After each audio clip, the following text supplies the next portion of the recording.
Hi friends, నేను మీ విశ్వజ. Welcome to Darjeeling విశ్వజ. ఈరోజు నేను సీతాఫలంతో మిల్క్ షేక్ ఎలా ప్రిపేర్ చేసుకోవాలో చూపించబోతున్నాను. బాగా పండిన సీతాఫలాన్ని ఇలా తీస్తున్నాను. పైన తొక్క కాకుండా మిడిల్లో ఉన్నటువంటి గుజ్జును మాత్రమే తీసుకొని, ఇందులో సీడ్స్ ఉంటాయి కాబట్టి నేను ఈ బ్లెండర్ని యూజ్ చేస్తున్నాను. ఇందులో అయితే చాలా ఈజీగా పల్పి సీడ్స్ సెపరేట్ అవుతాయి, అందుకని నేను ఇది యూజ్ చేస్తున్నాను. 2 minutesలోనే చాలా ఈజీగా వచ్చేసాయి. ఇలా సీడ్స్ అన్ని తీసేస్తున్నాను.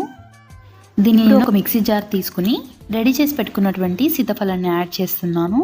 వెనీలా ఐస్ క్రీమ్ 2 teaspoons తీసుకుంటున్నాను. డేట్స్ ఒక 4 తీసుకుంటున్నాను. ఇందులో ఉన్న సీడ్ని తీసేసి యాడ్ చేస్తున్నాను. నేను షుగర్ యూజ్ చేయకుండా వీటిని మాత్రమే యూజ్ చేస్తాను. 1 glass మిల్క్ని యాడ్ చేస్తున్నాను. ఎండు ద్రాక్ష ఒక 15 వరకు తీసుకున్నాను.